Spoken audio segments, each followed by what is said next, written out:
Un véritable bol d'air en cette journée ensoleillée. En plein cœur de l'Anjou, nous arrivons aux anciennes écuries Foulon, bâties en pierre de Falin par l'ancien ministre de Louis XVI, Joseph-François Foulon, au XVIIIe siècle. Un lieu classé monument historique. Bonjour à toutes et à tous, très heureux de vous retrouver pour cette nouvelle émission de reportage. J'espère que vous allez très bien. Aujourd'hui, je me trouve à une petite demi-heure d'Angers, à Douai en Anjou plus précisément, dans un lieu emblématique. Vous allez découvrir aujourd'hui l'histoire d'une vingtaine de boutiques qui ont existé entre 1850 et tout le long du XXe siècle, avec une équipe qui tient ça avec brio, vous allez le voir.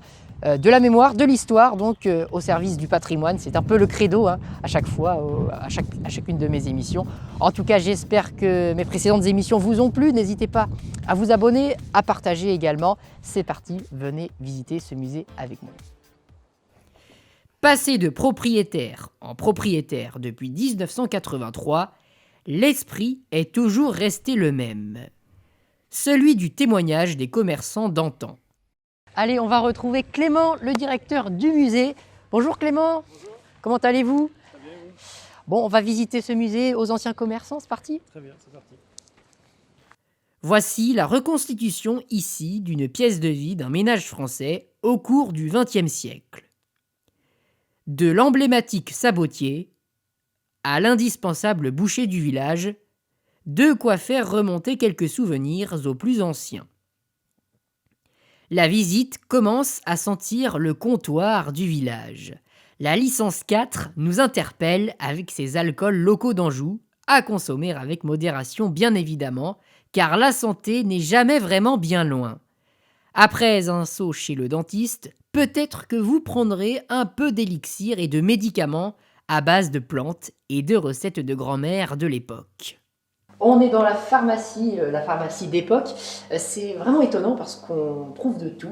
On trouve du thé, des plantes médicinales, il y a de l'élixir ici, il y a de l'alcool, il y a des extraits aussi de sirop. Parlez-nous un petit peu de toutes ces méthodes, de tous ces médicaments que l'on pouvait trouver à l'époque. C'est étonnant, non ? Donc beaucoup de médicaments étaient faits à partir de plantes, c'est pour ça qu'on retrouve donc les différents pots avec effectivement soit des racines, soit quelquefois les feuilles ou les fleurs, qui étaient ensuite broyées et utilisées. Et puis aussi donc, dans tous ces pots, on retrouve beaucoup de choses qui viennent de pharmacies locales. On a par exemple ici une bouteille qui vient donc d'une pharmacie de Douai-la-Fontaine, la pharmacie Gachet. Alors voilà, on ne sait pas trop qu'est-ce qu'elle contient, celle-ci, il n'y a pas de... Vous n'avez pas goûté? Non. Je préfère éviter. Il y aura un petit séjour à l'hôpital derrière. Je préfère éviter. Après, voilà, on a des pots ici qui étaient utilisés pour les pommades notamment. Voilà, Marcel Filmon, qui était un pharmacien à Saumur. Bienvenue dans l'espace aux dames.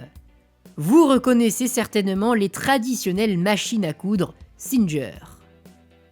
Robustes malgré les époques. Du côté alimentaire, le musée nous démontre que certaines marques existent depuis bien avant 1900. Du cacao à la lessive, en passant par des pastilles. On va parler maintenant plus spécifiquement un peu de l'histoire du musée. Le musée fête ses 40 ans en 2023. C'est bien ça. Alors oui, je ne me suis pas trompé, j'ai révisé un petit peu avant de venir. Alors j'ai une question, moi on a vu ces objets, voilà, je ne sais pas combien exactement, mais d'où viennent-ils? Qui donne ces objets? C'est des dons, c'est de la récupération, non? Ça vient d'où? Alors au tout départ, le fondateur du musée, M. Gilles Habert, a commencé à récupérer des choses dans la région, profitant de la fermeture de boutiques dès les années 1960. Et puis après l'ouverture du musée ici en 83, il y a eu énormément de dons de la part des visiteurs qui sont venus compléter les collections originales, ce qui fait qu'au départ on avait des objets provenant principalement du Maine-et-Loire. Et aujourd'hui, on a des objets qui viennent d'un peu partout en France. Depuis quelques années, avec la mode du vintage et tout ça, et puis la mode de la reconstitution historique un petit peu, de plus en plus de jeunes s'y intéressent.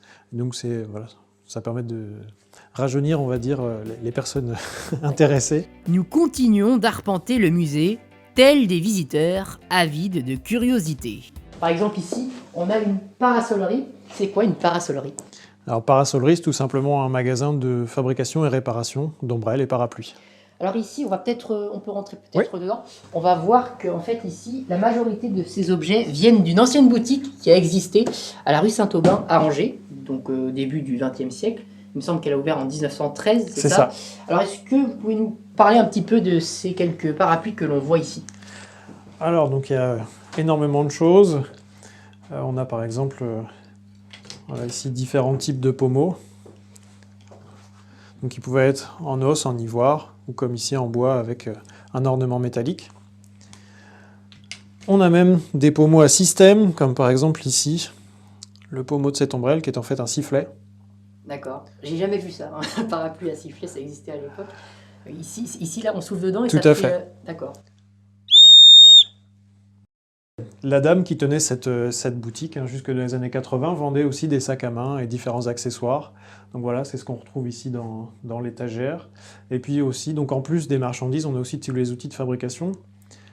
Donc le tour pour creuser les cannes et puis enfin, voilà, la machine à coudre pour la toile.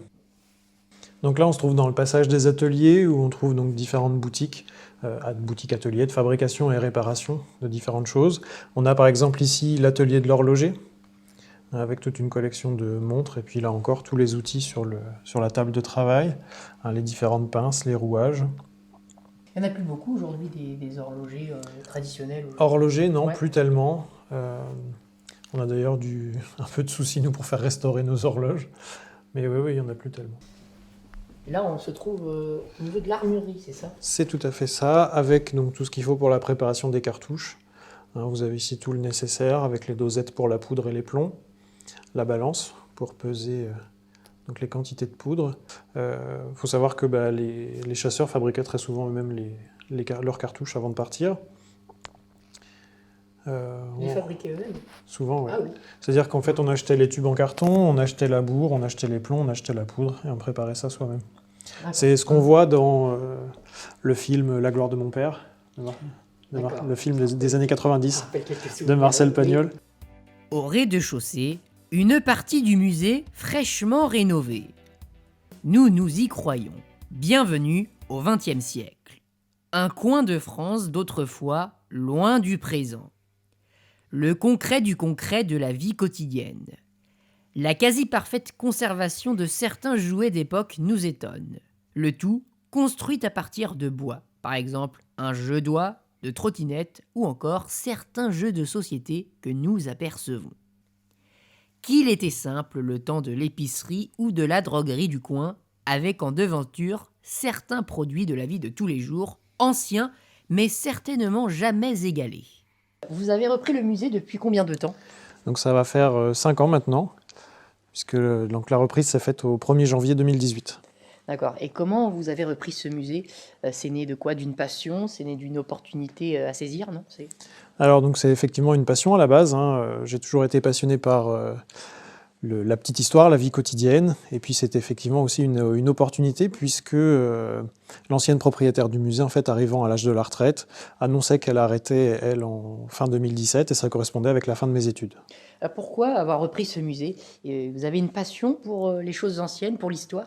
Tout à fait. Donc voilà, pour tout ce qui est vie quotidienne autrefois, en fait. Donc là, on est en plein dedans avec vraiment tous les objets que pouvaient utiliser nos ancêtres. Et vous avez fait quoi comme parcours, comme études? Vous avez fait quelque chose en lien avec l'histoire, non? Tout à fait. Donc une formation en lien avec le patrimoine, la culture et le tourisme au sein de l'Histoire, qui est une branche de l'Université d'Angers. L'ère des 30 glorieuses se fait sentir avec ici, vous le voyez, la traditionnelle cuisine formica typique des foyers de l'époque des années 1950. Voilà, on a par exemple ici Pour une paire de les galoches enfants, pour les c'est enfants une avec galoche. une semelle en bois. C'était quoi la chaussure phare à l'époque, dans le XXe siècle? Enfin, s'il y avait vraiment un modèle, quoi. Le modèle phare, ce qui va être le plus vendu, parce que voilà, ça va être ça, principalement les galoches. Des chaussures à semelle en bois qu'on va Et ça faisait porter l'année, pendant hein, très ça longtemps. faisait l'année. Alors, en général, on Ouais. essaye de faire durer le plus Ouais. possible. Vous voyez qu'on a ici clouté donc, une bande de caoutchouc pour éviter que la semelle en bois ne s'use. Ouvert du mercredi au dimanche, que vous soyez seul, entre amis ou en famille, le musée vous attend à bras ouverts autour de Clément et Audrey qui se feront un plaisir de vous accueillir. On a plusieurs animations tout au long de la semaine. Donc le mercredi après-midi à 15 h, on a vraiment une animation pour les enfants, donc au magasin de jouets. Et sinon, le samedi et dimanche à 15 h toujours, on a donc l'animation à la pharmacie et également l'animation à l'épicerie. Après, dans le cadre de certaines journées, certains événements, on a aussi d'autres animations, donc pour Pâques, pour Halloween, pour Noël, et puis des journées telles que les rendez-vous au jardin, les journées du patrimoine, journée du patrimoine de pays, etc. Et aussi nos événements comme la journée Belle Époque ou la journée Vintage.